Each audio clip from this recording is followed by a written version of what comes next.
Good morning. Good morning. How's everybody doing this morning? I am Phil Brilliant, and it is simply brilliant. And today is January 6th. I almost forgot the date already. Still trying to see if I like this lighting. Not sure I like it or not. May have to play around with it. Let's see, is that better?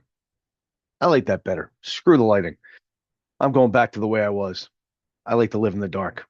I'm Phil Brilliant, simply brilliant. It is January 6th. That's my little commentary on lighting, and we're going to move forward. As you can tell, this is unedited, and though it's not live, it could be live because I don't edit. So it is what it is. Uh, Hopefully everyone's doing well and into the mode of January in 2026, and your kids are back at school and you're back at work full time and excited to be there. So hopefully that is good. Let's see if I got to go higher, lower. Uh, every new year, I kind of clean my desk, I straighten things out, and whenever that happens, I come back and it's a little different than it was the day before. So I do my best to, get back into the swing. But I want to talk Rutgers basketball this morning, and don't leave me yet. Okay. So last night, Rutgers played Oregon. I had the pleasure of being there along with Debbie, her friend Kelly, and her son Jackson. And so, a couple things. So, I share season tickets with a very good friend of mine, Danny, and we grew up about 9 houses away from each other in Franklin Township in Somerset County. I always tease him because he still lives in the same house he grew up in. He just moved down the hallway, and he lives there with his girlfriend Tammy, and they are raising Tammy's granddaughter Allie and doing a fine job. And so last night's game, it was not packed, but it was crowded. And they're playing Oregon. First time Oregon has come to the Jersey Mike's Arena, also known as the Rutgers Athletic Center. It's an electric place. If you've never seen a game there, it is what they call, I think, the trapezoid of terror or something like that. Only about 7,800 seats or so.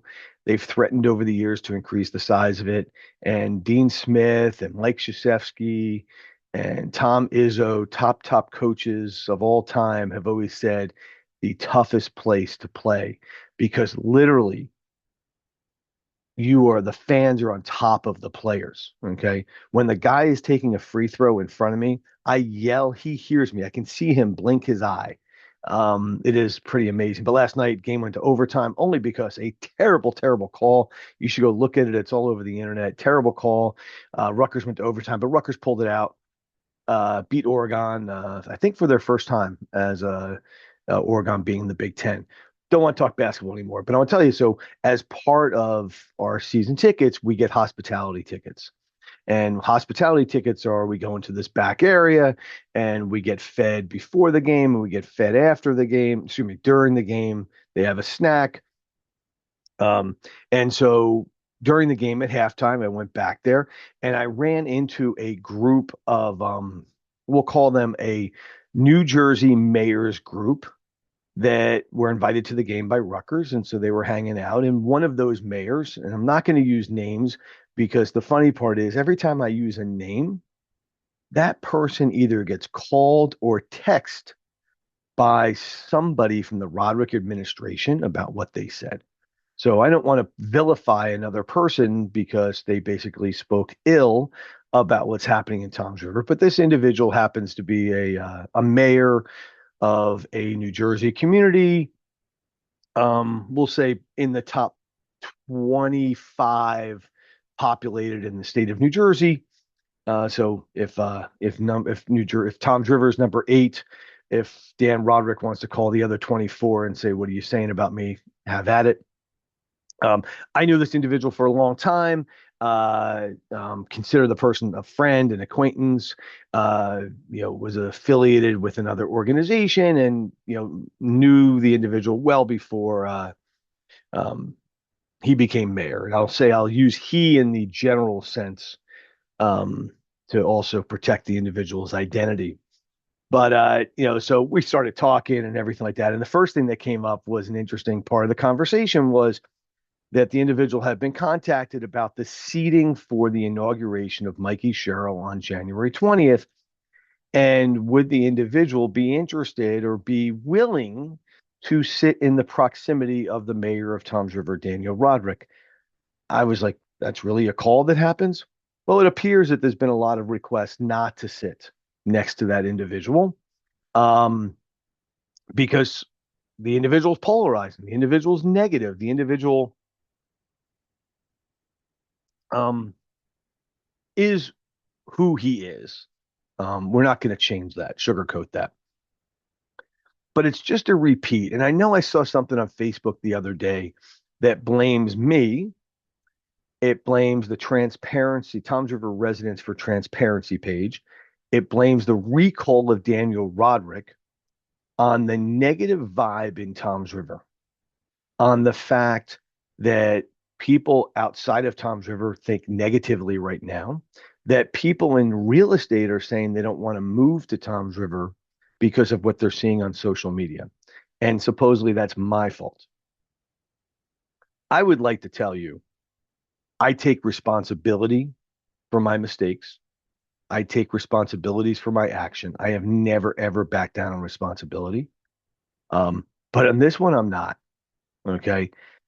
There is nothing at all that I've put out on social media that has not been 100% truthful, that has not been backed up and supported by whether it's Oprah files right from DEP, DEP, tell what I do every day, right from Toms River, right from other entities, quotes from people's mouths. I've put the quotes up there so you see it.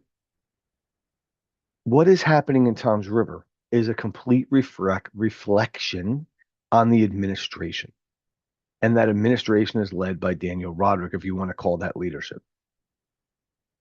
So talking to this individual, that's a question that came up, I thought was 10% humorous, 90% a disgrace, that this is what other colleagues, we'll call them, and other mayors believe of Mayor Daniel Rodrick in Toms River. Um, but I'm not surprised. I guess I shouldn't be surprised. This individual made it a point to say that he makes about $4,000 a year. He has no car to drive anywhere, let alone to a job in Irvington, New Jersey, on the taxpayer's dime. And I want to repeat that again, okay? Because I think it's important and people miss this point. And the one point is the Toms River Municipal Code says no vehicle driven by any Toms River employee or elected official shall leave Toms River or the barrier islands of Toms River. It even goes as far as saying that includes driving to and from work. Now, we know people do drive to and from work. We know there have been some changes to the code which allow people who are emergency response, such as the police chief or others, to drive to and from work. So the other day, he did not see us, but Councilman Coleman was at Wawa in his personal vehicle on a Sunday. That's the way you do it. Wasn't in a Toms River Township vehicle, which he has sitting in his driveway and which he uses to go to different events. He drove his personal vehicle. That's the right way to do it.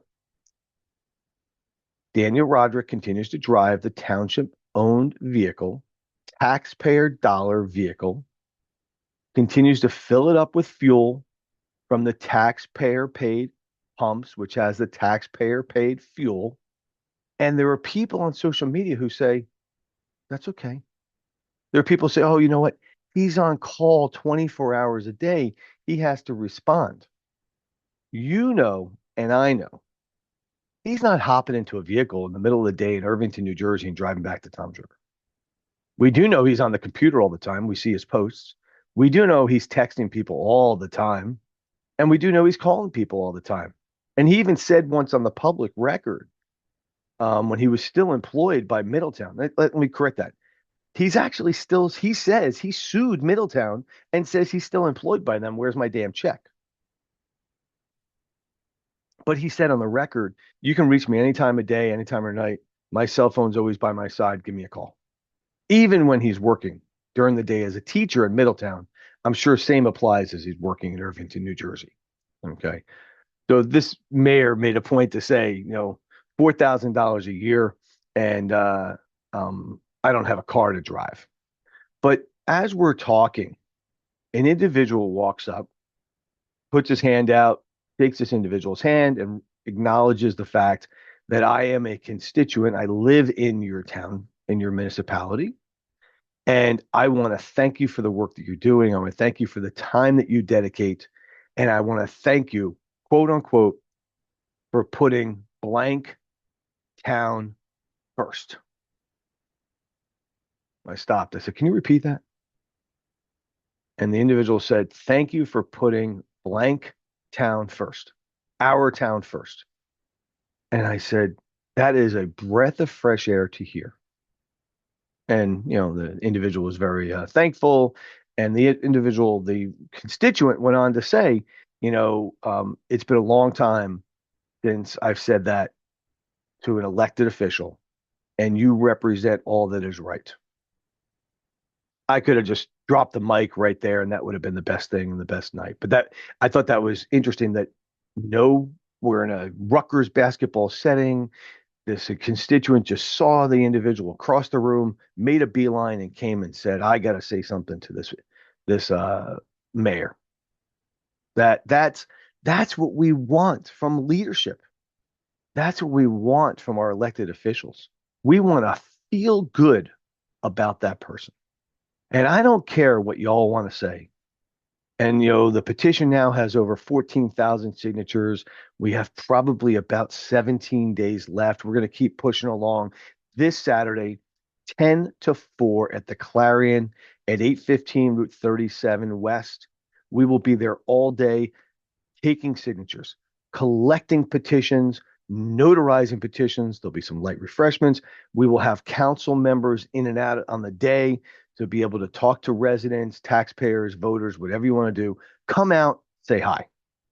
But no matter what you want to say, if you really sit back and think and say, you know what, I really like Daniel Rodrick representing my town, I would be shocked. I don't know anybody who says that. And there are many people who tell me, I can't sign the petition because so and so works in the town. So and so is related to a police officer. So and so this, so and so that. I have not had one person who said to me, I like that individual. I will not sign. I've also had people who've said, Daniel Rodrick said they put more EMS on the road, so I support him. We don't have more EMS on the road. We know that for a fact. Daniel Rodrick said that he would not raise my taxes. He has not raised your taxes yet. Okay, yet. But he's also wasted a crap load of money on bullshit, as I would say. So the other thing too is this individual, this mayor of this town, said, I saw the video of them walking off the dais the other day at the reorganization meeting. And the fact that an individual such as Harry Aber, who was elected in Ward 3, nobody knows who he is. Nobody knew who he was. Nobody knew what he looked like other than a flyer in your mailbox. Okay. Got up and walked off. Now, I went back and watched the video, and you can clearly see Daniel Rodrick go, let's go. He doesn't say let's go, but he's like, goes like this. And Coleman and Aber get up and walk out on the residents of Toms River as they're starting to do public comment on January 1st. Is it a violation of the Open Publics Meeting Act? Maybe. But a quorum was kept. If it's not a violation of the Open Public Meetings Act, it is a violation of the rules that were passed earlier in the meeting, which basically say, quote unquote, each member of council and municipal government shall cooperate with the chair in preserving order and decorum, and no member shall, by conversation or otherwise, delay or interrupt the proceedings of the council, nor disrupt any member while speaking, or fail to abide by the orders of the council president or its presiding officer. Each council member shall be alert and focused on the meeting for the entirety of the meeting. Council members are expected to remain present for the entire meeting to include public comment. Should a council member need to leave prior to the end of the meeting, The member shall notify the council president and the clerk shall record the early departure. Aber, Coleman got up and walked out. Didn't ask to be excused, didn't say anything to the council president. O'Toole, who was on the line, hung up. We assume, we don't know, we couldn't see her, but we never heard from her again.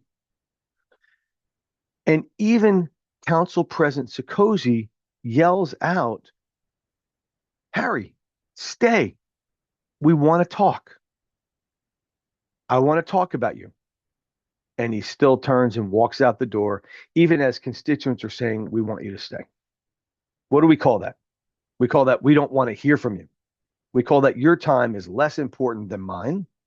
We call that decisions are already made, so up yours. Accountability means nothing to me. And basically that we are a divided council and we're going to keep it that way. That is not productive here in Toms River. We deserve better than that. And we need better than that. And this mayor was like, how in the world does that happen? And I'm going to tell you, nobody leaves our meetings. And I require everybody to wear a jacket and a tie because we are representing the municipality and we should be respectful to our members of the municipality. Respect, a word that we don't hear enough here in Toms River, but we need to bring respect back. Two last things I'll touch upon, then we'll call it a day. One is I keep seeing a lot of posts on social media, fire Jonathan Salonis, the business administrator. While I may have my own personal opinions, the business administrator is at the will and the employment of the mayor. Though the consent of the council is needed, the mayor is really the person who hires and can fire that person, and that person is under contract. Now, I will tell you, I have tried to Oprah contracts recently. I have not had any success. I'm waiting to hear back. But I do believe that Jonathan Salonis is under contract, and that is the mayor's kind of right-hand person. And so I do not believe, unless somebody wants to tell me differently at this point in time, that the council can affect his employment. So Salonis may be protected for now. And the last thing is at the last meeting, a question came up relative to what is going on at the proposed Clifton Avenue park that is going to be one of these new parks that Daniel Rodrick puts his name on because that's all he really wants to do. And the new attorney, Jonathan Penny or Nickel or Dime is his name, basically said, oh, we got back the samples. It's clean. No problem. Nothing to see here. Let's move on. I do not want you to forget. And it's interesting that he clearly states we got back samples and they're clean. We haven't seen them yet. But this is more than just taking samples on a property after demolition's been done. Okay. I'm not surprised. By the way, again, whether you know or don't know, I do environmental consulting. I've done it for over 30 years. It's what I do day, night. It's what I'm licensed to do in the state of New Jersey. I have to see the results. I have to compare them to state standards. They might be clean because they're below standards, but there may be detections. But let's put that aside for a second. Toms River sent out Public Works to demo buildings that had known asbestos. How do I know it's known? It was visible on the building. You could see the asbestos shingles. Daniel Rodrick made a comment in one of the meetings that said, oh, no, you spray it down, you wet it, it's all good. That way you take it off to the landfill or whatever it might be, and any landfill will accept it. We're still waiting to hear what Manchester Township with the Ocean County landfill will and won't accept, because when you look at their website, it says they don't accept asbestos, but they've accepted a boatload of tonnage out of Toms River. The Public Works employees were not protected, did not have respirators, did not know what they were demoing, okay? Haphazardly did it. So this is more than just a few samples after everything was removed from the site. This is about workers' health and safety, okay? This is about proper disposal of material, okay? This is not a closed story. This will not be a closed story. And let's just say the samples come back clean, that they're below standards, but there's something there. You want your kids playing in that sandbox? Is that the right thing Toms River should do? Do they protect their residents? I don't think this is a closed deal yet, and I won't let it be a closed deal. Not that that's a threat but it's probably a promise. And there are also properties that we know that these same people from Public Works, and nothing against Public Works, they're given a work order, they go do their job. They work very hard here in Toms River. They deserve respect. They deserve what they have and what they get from the people of Toms River, and we should respect them for that. But we know the Gutman property, the Huppert property, both on Route 9, taken by Toms River and eminent domain. The Coxcrow Horse Farm, purchased property. All of those properties had demolition of buildings in almost the same time period. I have the documentation. I can see the material went to the Ocean County landfill. Was there asbestos? What do we know about that material? What does the state know about that material now? That's the bigger issue we need to get on top of. Clifton Avenue is just the tip of the iceberg. We're not done there yet. So it is January 6th. It is time to really kick in and start the new year. I wish you all well in this new year, happy and prosperity. And in Toms River, I hope for respect, accountability, and transparency. I'm Phil Brilliant. It's Simply Brilliant. Have a great day.